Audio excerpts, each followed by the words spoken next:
चुनाव जितना रोचक होना चाहिए था, उतना अब रहा नहीं, उसकी धमक फीकी पड़ चुकी है। हालाँकि आज शायद उसकी धमक फिर आ सकती है वसुंधरा राजे की एंट्री के बाद। कल गोविंद सिंह डोटासरा प्रदेश प्रभारी सुखजिंदर सिंह रंधावा के साथ अंता चुनाव प्रचार पर थे। उनकी एक सभा हुई, एक नुक्कड़ सभा से भी बदहाल सभा, जिसमें गिनती मात्र के लोग थे। कांग्रेस प्रदेशाध्यक्ष एवं प्रभारी आए और अंता में मात्र इतनी भीड़ जुट पाए जब प्रत्याशी प्रमोद जैन भाया, जो कि 2 बार के मंत्री रहे हैं, वो हो। ये धमक क्यों फीकी पड़ी? कांग्रेस की इतनी बदहाली कैसे हुई? क्या नरेश मीणा कांग्रेस के वोटर्स को अपनी तरफ ले गए? ये देखने वाली बात होगी। मोरपाल सुमन, जो एक खासा प्रत्याशी नहीं माने जा रहे थे, आज महारानी वसुंधरा राजे की एंट्री के बाद देखिए पासा किस तरह पलटता है, देखने वाली बात होगी। दुष्यंत सिंह लगातार घर घर जाकर चुनाव प्रचार कर रहे थे मोरपाल सुमन के साथ, लेकिन वो इतना प्रभावी नहीं हुआ। आखिरकार महारानी वसुंधरा राजे को अंता आना ही पड़ा। गोविंद सिंह डोटासरा जब अंता प्रवास पर आए, उन्होंने कई बयान दिए। हालांकि उनका भाषण इतना रोचक नहीं था क्योंकि भीड़ भी रोचक नहीं थी। उन्होंने बार बार पर्ची सरकार का जिक्र किया, भजनलाल सरकार की नाकामियों का जिक्र किया। हालांकि उन्होंने अपनी सरकार की अच्छी योजनाओं के बारे में भी बात की, लेकिन उतना प्रभावी भाषण नहीं था जैसा गोविंद सिंह डोटासरा हर बार दिया करते हैं।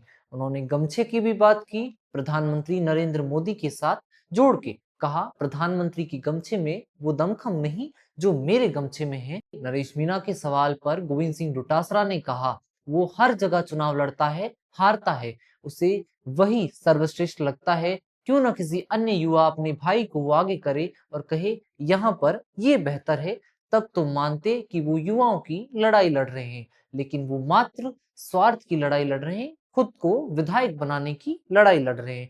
उन्होंने ये तक कह दिया, नरेश मीणा देवली उनियारा चुनाव से पहले उनके पैरों में पड़ गए, कहा मुझे चुनाव नहीं लड़ना, लेकिन दूसरे दिन पर्चा भर दिया। तमाम तरह की बातें हुई। वसुंधरा राजे आज अंता प्रवास पर आने वाली हैं। देखने वाली बात होगी कि अंता का चुनाव अब और कितना रोचक होगा। क्या करिश्मा वसुंधरा राजे कर पाएगी? रानी की साख का चुनाव है ये। क्यों साख का चुनाव है? क्योंकि इससे पहले भी कई उपचुनाव हुए, लेकिन वसुंधरा राजे किसी चुनाव प्रचार में नहीं गई। सारी सरकार लग गई लेकिन महारानी नहीं गई। ये पहला उपचुनाव है प्रदेश में अरसों बाद जहां वसुंधरा राजे स्वयं प्रचार करेगी, क्योंकि ये उनके गढ़ झालावाड़ बारा का उपचुनाव है। एक और रोचक बात, उनका क्षेत्र है, वहां वो प्रचार करने आ रही, किसी और जगह पर वो नहीं गई, लेकिन सरकार भी उस क्षेत्र में नहीं आ पा रही है जहां वो जा रही है। सरकार के मंत्री हो या सरकार की मुख्यमंत्री, कोई भी अंता जाने की हिम्मत अब तक नहीं जुटा पाए हैं। सबसे पहला प्रचार बड़े नेता का भाजपा में होगा तो वो वसुंधरा राजे का होगा। जोगाराम पटेल को भी जिम्मेदारी दी गई है, वो प्रभारी के तौर पर गए हैं। हालांकि वहीं के 2 बड़े मंत्री हीरालाल नागर ऊर्जा मंत्री धाकड़ समुदाय से आते हैं, 30,000 से अधिक वोटर हैं, लेकिन अब तक वो चुनाव प्रचार में नहीं दिखे। वहीं मदन दिलावर एससी समुदाय से आते हैं, 52,000 से अधिक वोटर है, रामगंज मंडी से विधायक हैं, उसके बावजूद वो वहां प्रचार पर नहीं है क्योंकि महारानी के गुट के नहीं है।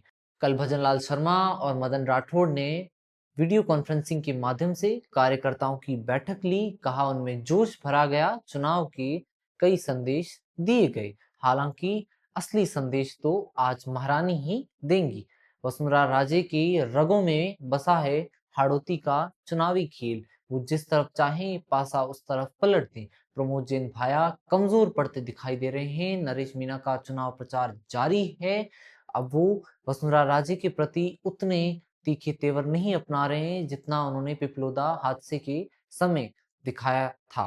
अब वो काफी नरमी से बयानबाजी दे रहे हैं, वसुंधरा जी के प्रति संजीदा, वसुंधरा जी के प्रति सम्माननीय भाषा का प्रयोग मीडिया में भी करते दिखाई दिए। हम आपको धीरे धीरे अंता चुनाव के सारे अपडेट्स दिखाएंगे कि ये चुनाव क्या मोड़ ले रहा है। हालांकि देखने वाली बात होगी आज वसुंधरा राजे भाजपा कार्यकर्ताओं में कितना दम भरती हैं इस चुनाव के लिए।